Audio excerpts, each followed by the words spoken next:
नमस्कार दोस्तों, प्यारे बच्चों। आज की वीडियो क्लास में हम पढ़ने वाले हैं जो राष्ट्र निर्माण की चुनौती कक्षा 12th और उस 12th की बुक है राजनीति विज्ञान। राजनीति विज्ञान की जो सेकंड बुक है उस सेकंड बुक में पहला चैप्टर है राष्ट्र निर्माण की चुनौतियाँ। उस राष्ट्र निर्माण की चुनौतियों में हमने पहले वाले वीडियो सेशन में पढ़ लिया था कि हैदराबाद जो रियासत थी, सबसे बड़ी रियासत और सबसे अमीर रियासत थी, उस अमीर रियासत का विलय किस प्रकार हुआ।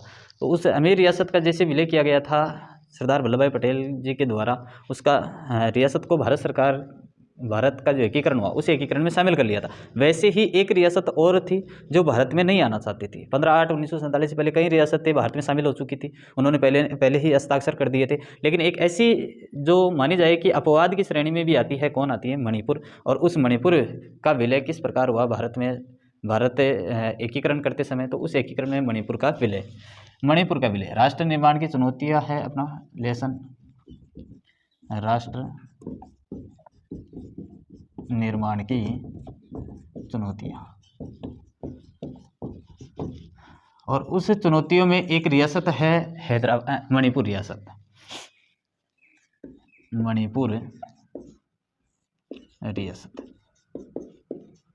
जब भारत पाकिस्तान का विभाजन हुआ उसी समय से इन रियासतों को मिलाने की एक संकट तो था ही भारत के सामने, क्योंकि कई रियासतें तो ऐसी भी थी जिनको मिलाना असंभव हो रहा था। जैसे पंजाब के पूरी भाग की बात करें, इधर पश्चिम बंगाल की बात करें, तो इनको मिलाना कठिन हो रहा था। तो वैसी एक रियासत जो मणिपुर मिलना ही नहीं चाहती थी, ना तो भारत में जाना चाहती थी ना पाकिस्तान में मिलना चाहती थी। तो समस्या कुछ ना कुछ यहाँ पर होती है राष्ट्र निर्माण में। तो मणिपुर क्यों नहीं मिलना चाहती थी और इसको मिलाया कैसे गया, वो आज हम इस वीडियो जो क्लास है उस क्लास में पढ़ेंगे। तो मणिपुर अपनी आंतरिक स्वायत्तता बनाए रखना चाहती थी।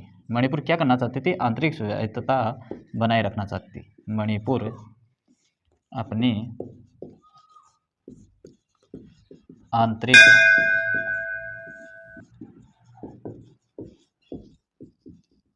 स्वायत्तता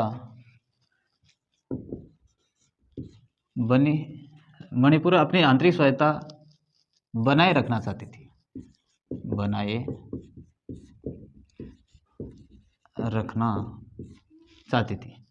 कौन रखना चाहती थी? मणिपुर रियासत। और यही मणिपुर रियासत आंतरिक स्वायत्तता तो बनाए रखना चाहते थे, क्योंकि ये गलती नहीं करना चाहते थे उसकी तरह।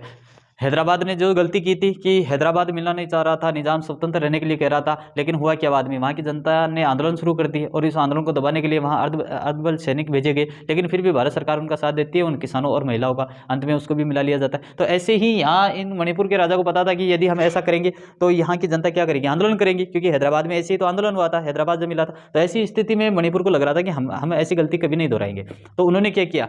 इसी को लेकर आंतरिक स्वायत्तता बनी रहे, कोई झगड़े नहीं हो आपस में, कोई जनता आपस में या महिलाओं के द्वारा या किसानों के द्वारा या वहाँ की जनता के द्वारा कोई आंदोलन ना हो मेरे खिलाफ। तो ऐसी स्थिति में इसी को लेकर महाराजा वहाँ बोध चंद्र सिंह था। इसी आंतरिक स्वायत्तता को बनाए रखने के लिए इससे ही महाराजा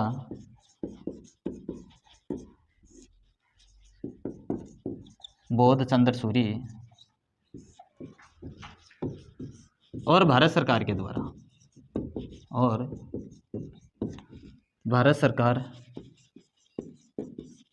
द्वारा एक समझौता तैयार होता है। किस किस के मध्य होता है? भारत सरकार के द्वारा और बोध चंद्र सूरी के मध्य विलय पत्र पर हस्ताक्षर होता है।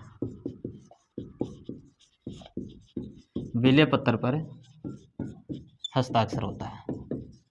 विलय पत्र कैसा था? विलय पत्र वो था, इंस्ट्रूमेंट तो था, लेकिन इसमें यह बात शर्त रखी गई थी, यदि जनता मिलना चाहेगी या जनता जैसी कहती है हम वैसा ही करेंगे। तो यहाँ एक सहमति पत्र पर हस्ताक्षर हो जाते हैं। विलय पत्र का जो सहमति पत्र था उस सहमति पत्र पर क्या हो जाते हैं? हस्ताक्षर हो जाते हैं। और हस्ताक्षर किसके लिए किए गए थे? जनता जैसी कहेगी वैसे हम कार्य करेंगे। तो जैसे ही सहमति पत्र पर हस्ताक्षर हुए, सारा काम किसके ऊपर सौंप दिया गया? जनता के ऊपर। जनता जैसे कहेगी वैसे ही होगा। तो जनता के दबाव में चुनाव करवाया गया। जनता के दबाव में चुनाव करवाया गया। मणिपुर में चुनाव हुआ, चुनाव करवाया गया। यहाँ पर चुनाव होता है, चुनाव भी हो जाता है, लेकिन विधानसभा से क्या नहीं लेते हैं? ये अनुमति नहीं लेते हैं, जिससे वहाँ संवैधानिक राजतंत्र स्थापित हो सके। चुनाव करवा दिया गया कि कोई यहाँ पर कोई आंतरिक स्वायत्तता को ठेस ना पहुँचे, किसी भी प्रकार से यहाँ आंदोलन नहीं हो। तो ऐसी भावना को लेकर यहाँ पर चुनाव करवाया गया। और यहाँ पर एक क्या कर दिया? संवैधानिक राजतंत्र, संवैधानिक राजतंत्र। राजा का शासन होगा लेकिन वो किसके अनुसार होगा, संवैधानिक होगा, ऐसी बात यहाँ पर कही गई किसमें, इस सहमति पत्र में। फिर क्या होना था, भारत का ये पहला था, पहला कौन, मणिपुर। मणिपुर एक ऐसी रियासत थी जो भारत में सार्वभौमिक वयस्क मताधिकार के सिद्धांत को अपनाकर जून 1948 में क्या करवाए जाते हैं, यहाँ पर चुनाव करवाए जाते हैं। कब करवाए जाते हैं, जून 1948 को। यानी कि हम बात करें मणिपुर एक ऐसी रियासत थी, मणिपुर एक ऐसी रियासत थी, मणिपुर एक ऐसी रियासत थी जो क्या थी, सार्वभौमिक रियासत थी, जो क्या कर रही थी, सार्वभौमिक वयस्क मताधिकार के आधार पर, वयस्क मताधिकार के आधार पर क्या हुए, चुनाव करवाए गए। किसको अपनाकर, सार्वभौमिक वयस्क मताधिकार के सिद्धांत को अपनाकर क्या कर दिया, यहाँ पर चुनाव करवाए गए। चुनाव करवाए, कब हुए चुनाव, जून 1948 में।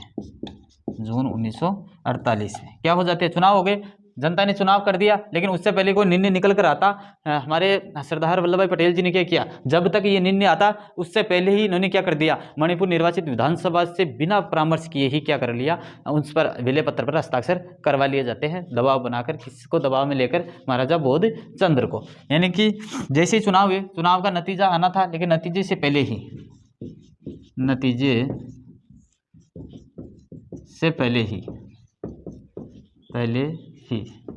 क्या कर दिया, इन्होंने दबाव बनाया, और दबाव बनाकर क्या करवा लिया, हस्ताक्षर।